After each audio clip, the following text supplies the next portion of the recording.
dar o ok. Pronto. A partir de agora, eu creio que esteja gravando. Muito bem, pessoal. Como eu falei anteriormente, essa disciplina de mecânica clássica, ela é uma disciplina que vem do bacharelado em física. Ela geralmente é uma disciplina que é ofertada de dois semestres, de 90 horas, né? Mas foi condensado alguns tópicos que geralmente a gente vê no curso de bacharelado para uma disciplina de 60 horas, né? Eu tive analisando a ementa da disciplina junto ao projeto político-pedagógico do curso e eu observei que realmente ela foi distribuída por tópicos, né?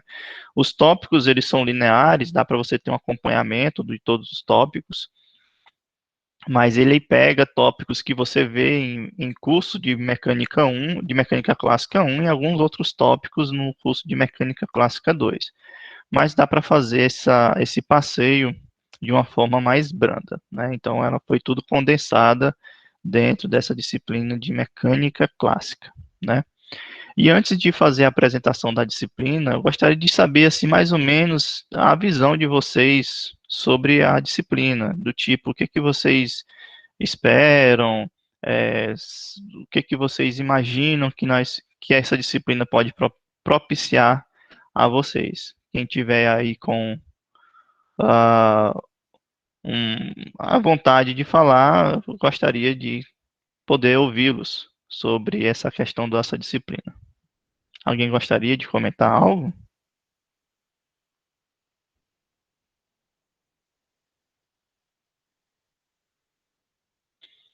Pois bem, já que todos estão tímidos, eu vou falar sobre essa disciplina. Ela é uma disciplina importante, apesar que o próprio nome já diz, são conceitos clássicos da física. Basicamente, foi tudo desenvolvido no século XV, XVI, XVII, que a gente vai aplicar agora, até meados um pouco do século, até antes do século XVIII, que a gente vai aqui aplicar essas técnicas, né? Ela é uma disciplina muito importante no curso profissional do currículo de um físico, porque ela dá um norte em relação às outras ciências. Muitas das técnicas que a gente utiliza, muitos dos teoremas da conservação, técnicas de conservação de energia, de tudo que nós vemos em mecânica clássica, ela é aplicada em outras áreas da física, né, como mecânica quântica, eletromagnetismo e tudo mais. E as técnicas também envolvidas. A gente vai ver que um dos assuntos mais, vamos dizer, importantes que nós vamos observar na disciplina é o de cálculo variacional e a dinâmica lagrangiana e hamiltoniana, porque essa forma de abordar a mecânica, ela é estendida para qualquer outra parte da física, como a mecânica quântica, como a relatividade, quanto a questão de teoria de campos, estudo do modelo padrão. Então, ou seja, é uma coisa que a gente aprendendo essa técnica, a gente consegue reconhecer e consegue aplicar em outras áreas da física, né? Eu não me apresentei no início, mas eu sou o professor Emanuel Veras, creio eu que o professor Petroni já deve ter repassado a vocês, eu sou professor aqui do Campus Picos, né, do Instituto do Campus Picos, e no semestre também 2021.1, essa mesma disciplina estará sendo ofertada para os alunos aqui do curso, né? Então, os slides eles vão estar todos preparados como sendo aqui do Campus Pix, mas é a mesma coisa, tá certo? Então, eu vou compartilhar aqui a tela com vocês para que eu possa dar uma explanação melhor em relação à disciplina. E à medida que eu for avançando, se vocês tiverem dúvidas, ou no final, ou no meio da apresentação, vocês podem parar, que aí eu dou os devidos esclarecimentos. Gostaria de saber se todos estão conseguindo ver a tela. Vocês poderiam me dar um retorno? Sim. Sim. Pronto, tá ótimo. Pois muito bem, pessoal. Então, essa disciplina, vamos agora iniciar no semestre 2021.1 com vocês. Ela é uma disciplina que está dentro do curso de licenciatura, Eu acho que devido à reformulação do ano de 2016, ela está permeada aí como rol de disciplinas eletivas em todos os PPCs dos cursos de física, sendo ofertada aí no módulo 9, ela vai ter 60 horas, e vamos executar essa disciplina dentro do período letivo de vocês, né, que iniciou agora no dia 3 de maio e vai até meados do dia 16 de setembro, né. Vocês têm conhecimento, eu creio que também os pré-requisitos sejam análogos ao PPC de vocês. Para essa disciplina é interessante vocês terem o conhecimento de mecânica 2 e mecânica 1 também, uma coisa que não tem para onde, mecânica 1 é um pré-requisito para mecânica 2, e também um conhecimento sobre equações diferenciais aplicadas. Basicamente, a gente vai entrar aqui num conjunto de resolução de equações diferenciais lineares, primeira e segunda ordem, homogênea, em alguns casos não homogêneas, e a gente vai usar essas técnicas de resolução dessas equações diferenciais para a gente chegar nos problemas que a gente quer. Então, a gente faz mais ou menos essa mesclagem das equações diferenciais com os conceitos que nós vimos em mecânica, e a gente dá um outro viés para a disciplina, né? Tudo aquilo que vocês viram num curso de mecânica newtoniana, distribuído em mecânica 1 e 2, que é uma mecânica básica, a gente vai rever novamente, só que com outro viés, com novas técnicas, a gente pode chegar a resultados análogos ao da mecânica newtoniana, só que usando aí um conceitos um pouco mais diferentes, tá bom? Esse aqui é meu e-mail institucional. Qualquer dúvida, vocês podem mandar um e-mail institucional ou mandar também pelo próprio chat das postagens que a gente vai fazer no Classroom, que aí, à medida que as perguntas e questionamento e dúvidas forem chegando, eu vou respondendo. Então, pessoal, a ementa da disciplina basicamente se distribui nesses tópicos, né? Eu reorganizei esses tópicos de tal forma que a gente dê uma certa linearidade no conhecimento, e aí a gente vai começar tendo os primeiros capítulos na base de oscilações, que vocês devem ter visto tanto no curso de mecânica, como também no curso de oscilações, fluidos e ondas. A gente vai rever um pouco esses conceitos de oscilações, saber o que é um conjunto de oscilações, um sistema harmônico, amortecido, subamortecido e tudo mais. Depois a gente vai para um conjunto de oscilações que não são lineares, onde nós vamos introduzir o conceito do que venceu o caos nesse movimento e fazer essa identificação. O caos, pelo próprio nome, a gente pode imaginar que é algo que não pode ser estudado, mas sim ele tem um certo grau de organização, podemos assim dizer. Aí depois a gente entra no cálculo de variações, que é um ponto-chave da disciplina, onde nós vamos aqui derivar um dos princípios mais fundamentais da física, que é a equação de Euler-Lagrange. Ela ajuda a gente a ter um princípio físico, que é o princípio da minimação, que a gente vai ver um pouco mais na frente.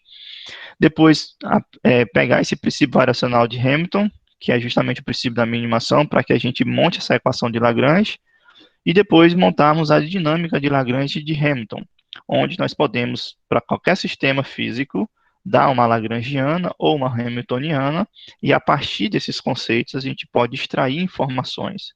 Levando para o mundo clássico da mecânica, a gente, por exemplo, pode estudar o movimento de um pêndulo simples através da sua lagrangiana e, a partir disso, ter as equações de estado desse movimento, que são exatamente iguais ao que a gente vê quando aplica a mecânica newtoniana.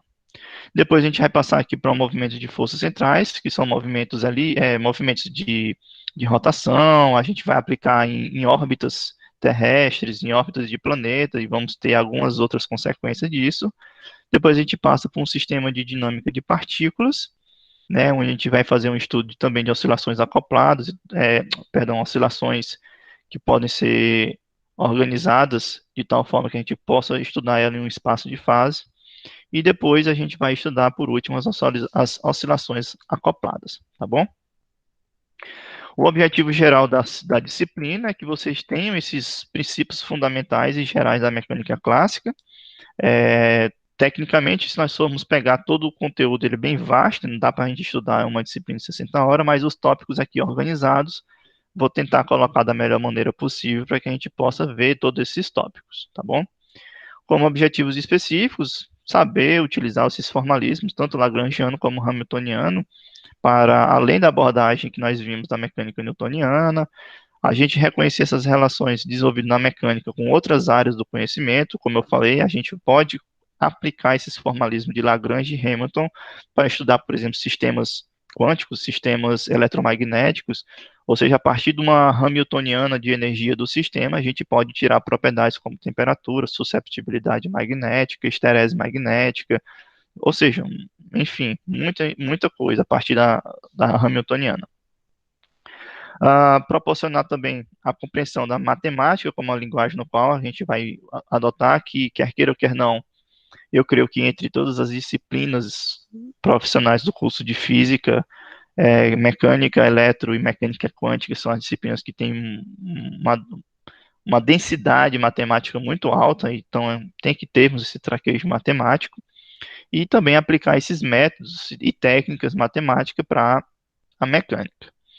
O conteúdo programático é que eu estou fazendo aqui uma abertura dos subtópicos, vamos dizer assim, de cada um deles, onde o primeiro capítulo que nós vamos estudar vai ser o de oscilação, onde nós vamos rever o oscilador harmônico simples, estender o movimento para duas dimensões. Então, neste caso, a gente, em vez de estudar apenas obter, pelo menos, em vez de nós obtermos as propriedades de energia e movimento em uma única dimensão, vamos agora para um plano. Nesse caso, vamos estudar para um sistema bidimensional, e daí a gente pode montar o diagrama de fase desse sistema e também podemos tirar, a partir desse diagrama de fase, as informações desse movimento.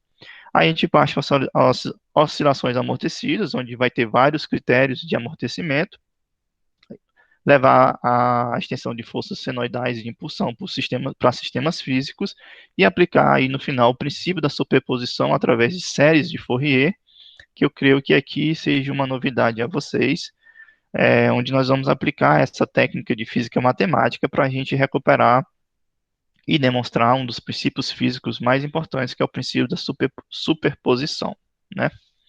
Depois disso, a gente vai partir para as oscilações não lineares e caos, onde eu vou fazer uma breve introdução, falar sobre o que vem ser esses osciladores não lineares, montar também para esse tipo de oscilação diagrama de fases para esse sistema, estudar o pêndulo plano, que é um corpo mais extenso, e daí a gente pegar e estender para o conceito de caos desse sistema, e a gente fazer um paralelo da identificação do caos com o sistema de pêndulo plano. Aí a gente entra no cálculo variacional, onde nós vamos dar um pouco das técnicas da matemática aqui para a gente demonstrar o que vem ser esse cálculo variacional. No final dessa apresentação desse plano de disciplina, eu vou apresentar para vocês basicamente a ideia por trás desse cálculo variacional e qual é a importância da equação que vai vir a partir desse cálculo variacional. A gente vai formular essa equação, que é justamente a equação de Euler-Lagrange, e a partir disso a gente vai estender para um conjunto de funções que pode ter várias variáveis e aplicar vínculos de dependência, né, que são aí os multiplicadores de Lagrange, para que a gente possa estender esses conceitos. Depois a gente entra na formulação de Lagrange, propriamente dito, onde nós vamos aplicar o princípio de Hamilton, que é o princípio da minimação, onde na natureza tudo tende a um estado de mínima energia. Aplicar essa equação de Euler-Lagrange para a gente obter a lagrangiana do sistema, que vai descrever todo esse sistema. Já adianto que a lagrangiana vai ser, entre aspas, uma equação que vai me dar a energia desse sistema. Então, a lagrangiana tem uma dimensão de energia, e com a energia a gente pode obter todo o estado, a equação de estado do nosso sistema. Falar um pouco sobre os princípios de conservação e aplicações.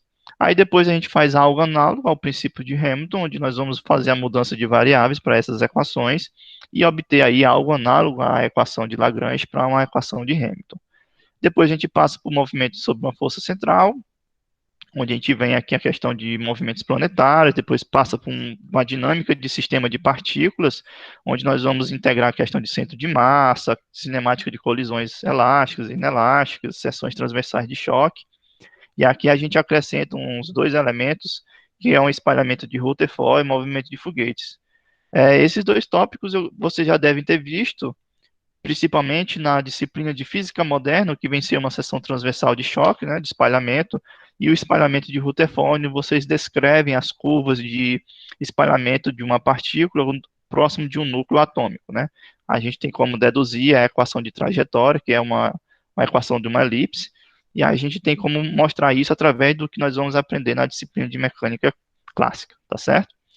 E por fim, para a gente encerrar o conteúdo da nossa disciplina, a gente vai falar sobre as oscilações acopladas, onde nós vamos estudar agora, em vez de um único oscilador harmônico, dois osciladores que eles se comunicam entre si. A gente vai descrever toda a Lagrangiana desse sistema e extrair todas as informações, tá certo? E, basicamente, o que nós temos de tópicos para essa disciplina foram esses, né? Como eu falei no início, pegar toda a mecânica clássica, ela fica muito extensa, mas se nós pegarmos apenas esses tópicos de uma forma que a gente tenha uma certa linearidade dos conteúdos abordados, dá para que a gente tenha aí um bom aproveitamento. Até aqui, alguma pergunta, pessoal? Alguma coisa que vocês queiram fazer de pergunta? Tudo tranquilo? Se tiver tudo tranquilo, é bom demais. Pois pronto, pois vamos para frente. Então, pessoal, após essa primeira apresentação do que vai ser o conteúdo programático, vamos falar um pouco aqui da metodologia, né? De como é que a disciplina vai ser ministrada, né? Eu tenho uma certa dinâmica de dar essas disciplinas, e aí eu acho muito importante apresentar para vocês como é que vai ser essa metodologia, né? Bem, como nós estamos aí no sistema EAD, infelizmente, essas aulas vão ser todas ministradas pelo Google Classroom, você já deve ter conhecimento, e também pelo Google Meet, ou seja, dependendo das circunstâncias, podem ser gravadas aulas, outras podem ser feitas agora como videoconferência, como nós estamos fazendo. Ah, as aulas vão ser postadas, todas elas, lá no Google Classroom, e também eu costumo colocar alguns materiais complementares, alguns vídeos extras, algumas demonstrações importantes que não dá para a gente abordar em um vídeo curto de 30 minutos ou numa aula de videoconferência. Eu posso colocar um extra para vocês, algumas resoluções de exercícios, vou passar a lista de exercícios, artigos, ou seja, um leque de materiais que possam auxiliar vocês a desenvolver o conteúdo, tá certo? E tudo isso vai estar lá no Classroom. É muito importante o fórum da plataforma, vai ser esse meio oficial de comunicação entre a gente. Eu acho muito importante, caso vocês tenham dúvidas, colocar na postagem, no chat que aparece na postagem, porque aí fica mais fácil para eu responder, e às vezes uma dúvida de um aluno pode ser uma dúvida de outro aluno, e lá já tem a resposta. Então, acho muito importante essa dinâmica de vocês utilizarem o chat para que façam suas perguntas, tá certo? E com isso eu vou respondendo na medida do possível, não mais do que o intervalo maior do que de uma aula para outra, né? E aí vamos utilizar o computador, o tablet, smartphone e outros meios tecnológicos para que a gente desenvolva essa aula. E um aplicativo que não sei se vocês têm conhecimento ou se vocês costumam usar no campus, nas aulas de vocês, que é esse ScannerCan, que vocês podem utilizar para fazer a digitalização de documentos, né? Tem muitos outros similares, mas esse é um dos que é mais práticos e intuitivos, para que caso haja a necessidade de fazer um scanner de algum documento, faz ali mesmo com o celular e envia rapidamente, tá bom? Muito bem, como é que vai ser então a nossa avaliação? Eu costumo usar os recursos que tem de acordo com a resolução da Pró-Reitoria, né? Que usar algumas coisas, uns questionários do Google Forms.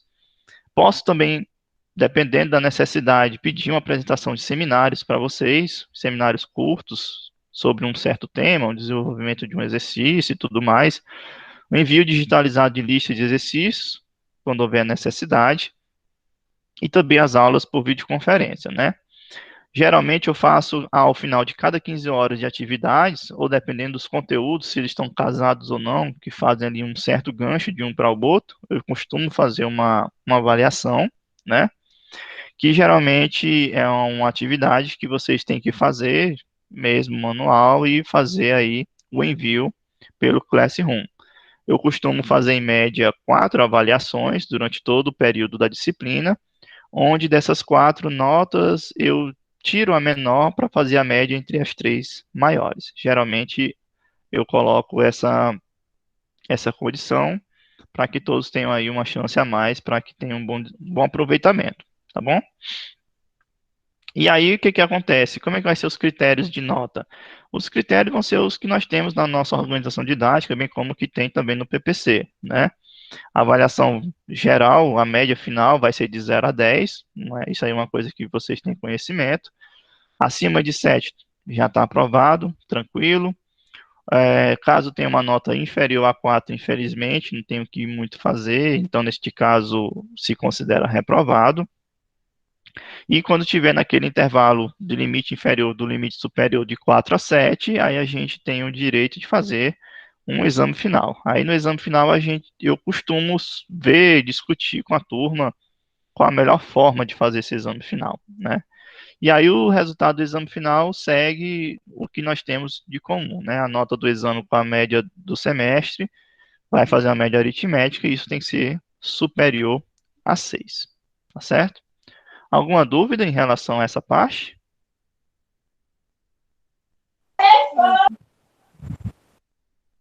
Alguém falou? Não? Pois bem, vamos para frente. Então, essa é a nossa metodologia.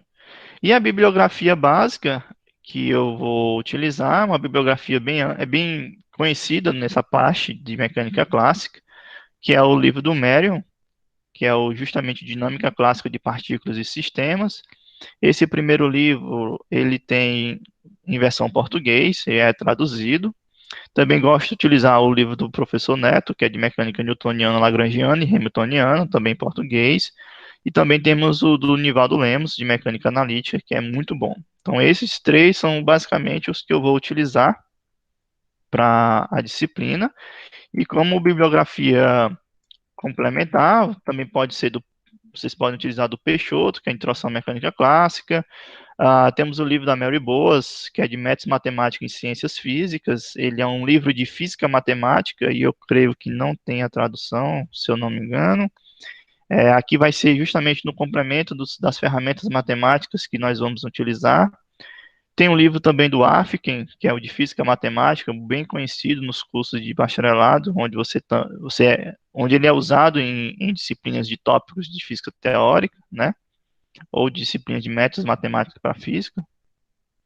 Temos o livro do Boyce de Prima, também um livro muito bom da área de equações diferenciais elementares. Ele é utilizado tanto nos cursos de física e matemática, porque ele dá um bom suporte matemático para esse assunto, e também do Kleber Dal Machado, de equações diferenciais aplicadas. Esse aqui também é outro livro muito utilizado para esse suporte matemático que a disciplina necessita. É, há uma alta densidade de matemática, principalmente de equações diferenciais, então por isso que eu estou aqui indicando a vocês os livros, né, mais usados. Para quem gosta de ter um apelo visual desses livros, aqui eu trouxe a capa de alguns deles, né? Esse aqui é o primeiro que nós vamos utilizar como um livro base, que é o Dinâmica de Clássico de Partículas e Sistema, do Merrill, junto com esse outro do Neto, de Mecânica Newtoniana e Lagrangiana, e do professor Nivaldo Lemos, de Mecânica Analítica. Então, esses três são justamente os 3 livros base que nós vamos utilizar, e os demais aqui eu coloquei os de apoio, vamos dizer assim, de física matemática, que é do Afken, do Kleber Dow, do Mary Boas e do Boyce de Prima. E também alguns artigos. Tem alguns artigos que a gente pode utilizar para dar aí uma ênfase maior no que nós estivermos abordando, tá certo? Vocês têm alguma pergunta, pessoal? Alguma dúvida em relação a isso? Ao curso em si? Por favor, Augustinho, pode falar.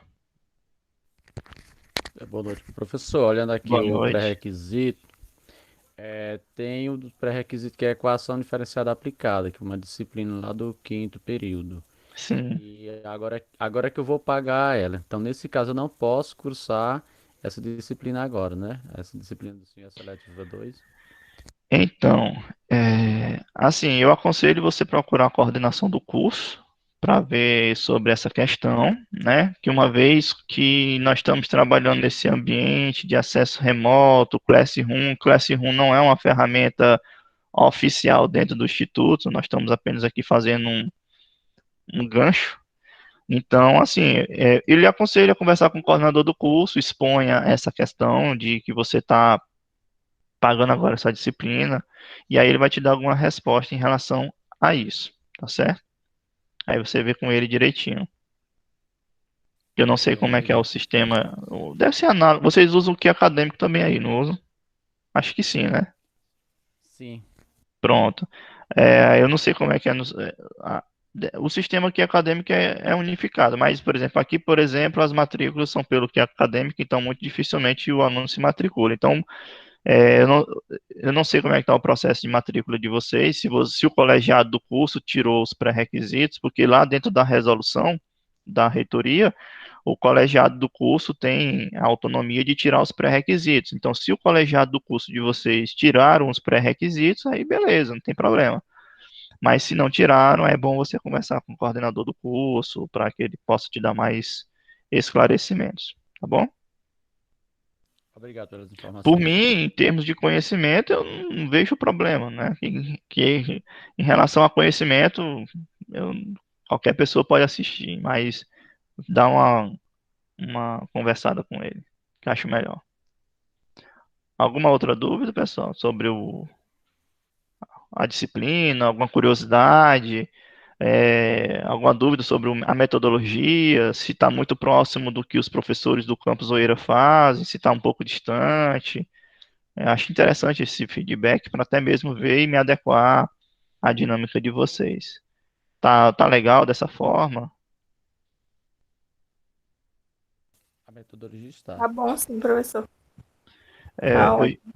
pronto, eu geralmente eu passo lista de exercícios ao final de cada tópico, cada capítulo, podemos dizer assim. Mas eu não cobro essas listas de exercícios, não. Essas listas de exercícios são para vocês estudarem, exercitarem, tá bom? A cobrança mesmo de atividade, até mesmo para não sobrecarregar vocês, vai ser somente as avaliações, que são 4 avaliações.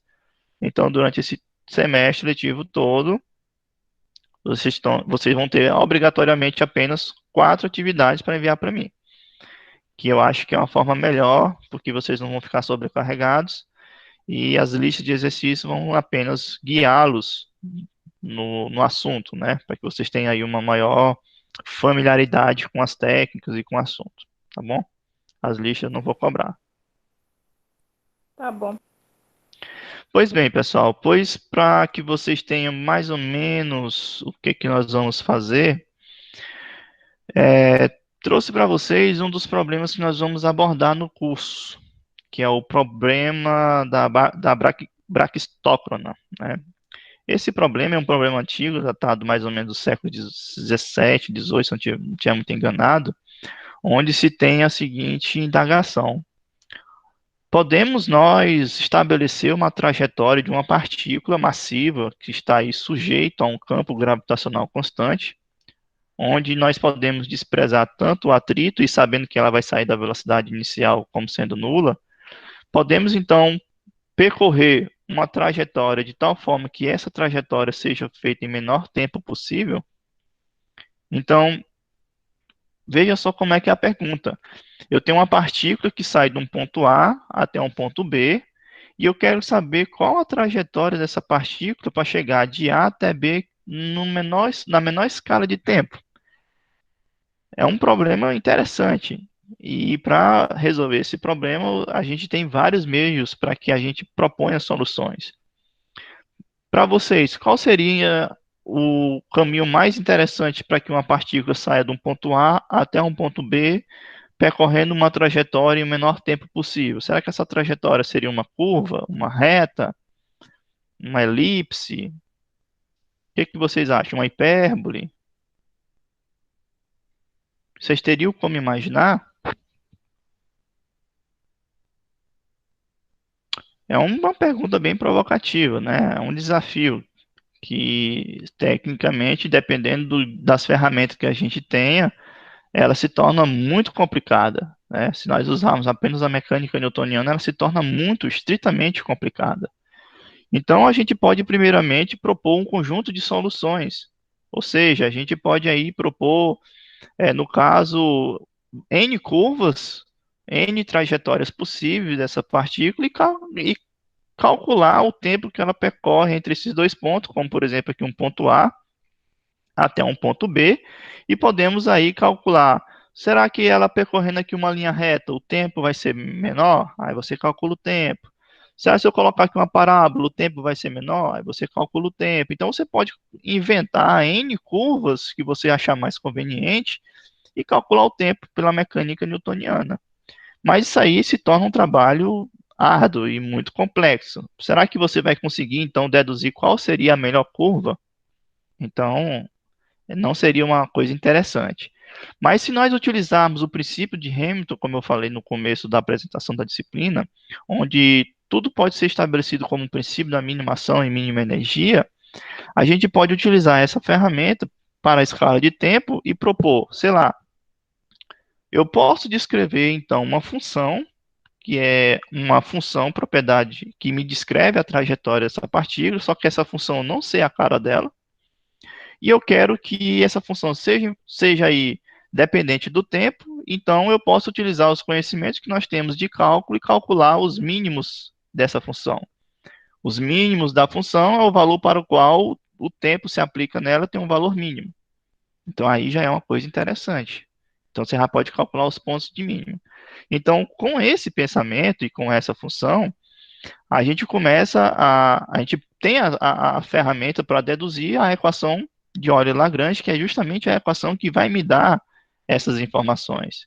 Então, utilizando um conjunto de técnicas e um conjunto de condições, a gente monta a equação de Euler-Lagrange como essa que vocês estão observando agora. Aqui nós temos, nesse caso, uma função que vai depender de x e de t. Na verdade, é uma função parametrizada, porque aqui eu tenho x e y no plano, né? O plano x e y, e tanto x como y são dependentes de t. Então, nós temos aí uma parametrização. Então, se nós calcularmos a derivada parcial de f em relação a y, menos a derivada total de x em relação a essa função, o da derivada parcial da primeira derivada de y em relação a t, e igualar tudo isso aqui a zero, a gente tem condições de descrever a melhor curva para que a gente tenha a minimação, ou seja, descrever a equação de trajetória dessa partícula, uma vez conhecendo essa função f, né? E aí a gente, para esse caso específico do problema da braquistócrona, a gente tem como solução uma equação desse tipo. Ou seja, para esse problema aqui, vocês podem observar que de todas as cores que saem do ponto A, aqui vai chegar aqui primeiro é a bolinha preta. E se nós olharmos a trajetória da bolinha preta, ela está descrevendo uma trajetória de um cicloide. O cicloide, ela é descrevida por essa equação. Ou seja, x é igual a 2 vezes r, onde esse r vai ser um raio de uma circunferência, do arco seno da raiz de y sobre 2r menos a raiz de y, que multiplica 2r menos y. E esse aqui é um dos problemas que nós vamos resolver no curso. Não agora, lá na frente. Quando tiver mais ou menos quase chegando na metade. Quando chegar lá na metade, nós vamos estar respondendo nós vamos ter condições de responder essa pergunta e obter essa solução. E quando a gente pega e obtém essa solução, ela vai ser justamente a equação da trajetória preta, onde você pode considerar uma circunferência rotacionando, onde está aqui transladando para o eixo X, e um ponto que você possa marcar nessa sua circunferência que está rotacionando, ela vai descrever perfeitamente essa trajetória que nós chamamos de cicloide. Se nós tirarmos a circunferência, basicamente, ela vai estar com esse tipo de trajetória, tá certo? Então a gente tem condição. Então, veja só, para aquele problema que eu apresentei para vocês, a gente tinha o primeiro caminho, que é deduzir ou até mesmo simular em um computador as diferentes curvas para que a trajetória seja de menos tempo. Temos a ferramenta matemática da equação de Euler-Lagrange, que vem do princípio de Hamilton, que me dá a equação exata da trajetória, que aí falta a última parte, que é ir para o laboratório e tentar observar esse fenômeno. Então, se nós observarmos aqui, nós temos aqui esse, esse vídeo, onde nós temos aqui ó, as bolinhas e temos três trajetórias possíveis, uma reta, um cicloide e uma outra curva mais acentuada, e a gente pode observar que, botar para executar, que ele vai justamente pegar a que tem a de menor, o tempo que vai percorrer a trajetória de menor tempo. Ver se eu consigo passar aqui para vocês. Está rodando. Vamos ver o que foi que aconteceu. Não, não tá o vídeo. O vídeo geralmente era para... Tá. Então vamos fazer aqui outra... Vamos ver se eu consigo passar esse vídeo para vocês. Ah, agora vai. Vocês estão observando? Tá para vocês verem? Dá sim. Pronto. Então vocês podem observar o computadorzinho. Tenha calma. Vocês podem observar que a bolinha que vai descrever justamente a trajetória do cicloide, do cicloide, é a que chega primeiro. Lógico que aqui nesse experimento a gente não está bem como ideal. Veja que nós temos a influência tanto do atrito, que é justamente da bolinha, em relação às superfícies de contato que tem, nós temos também a questão do arrasto, mesmo que pequeno, ainda tem uma contribuição do fluido que está imerso a um fluido, mas mesmo assim, com todos esses vínculos que estão dissipando energia nesse movimento, vocês podem observar que a bolinha que descreve justamente a trajetória de um cicloide é que chega primeiro no ponto de baixo, né? Então, ou seja, o que eu quis mostrar aqui para vocês foi justamente que para um problema físico a gente pode encarar ele de diversas maneiras. Você pode fazer pelo método da tentativa e erro, e propor N soluções e ver qual que é a melhor.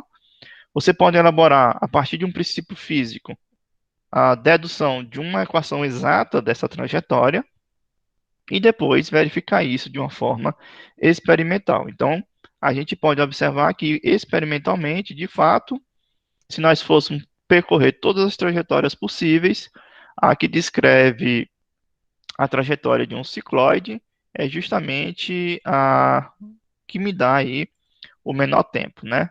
Ou seja, se a bolinha, dependendo das infinidades de curvas que nós podemos encontrar entre a reta e essa curva mais acentuada, de todas as curvas possíveis nesse intervalo, o do cicloide é que vai me dar a trajetória de menor tempo, tá certo?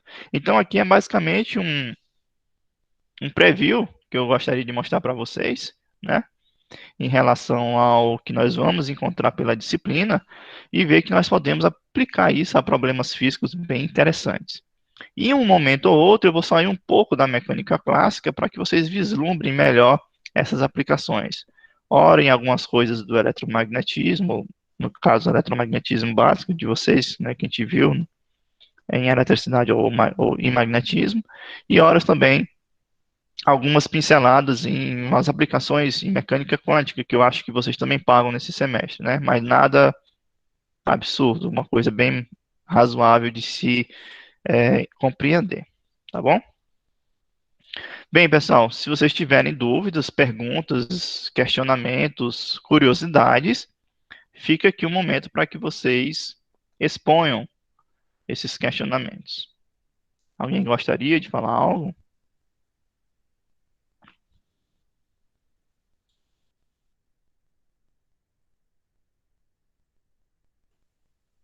Não? Pois bem. Na primeira aula de hoje, a abordagem basicamente é essa, é a apresentação do plano de disciplina.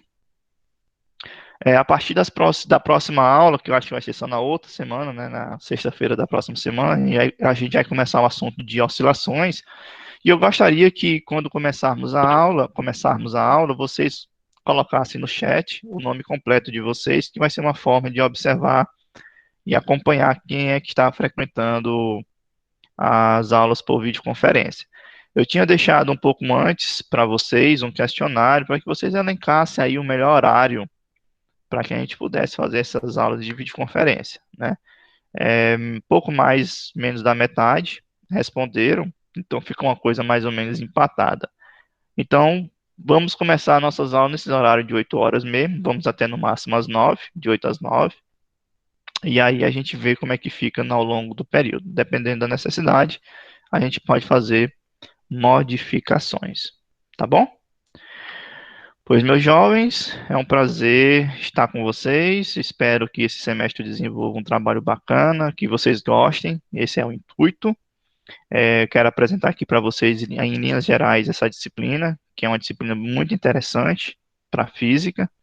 E aqueles que tentam que vão querer e vão almejar seguir a carreira acadêmica, que fazer um mestrado, um doutorado, vocês vão ver que ela é uma disciplina bem importante para o ingresso nesses cursos de pós-graduação, tá bom?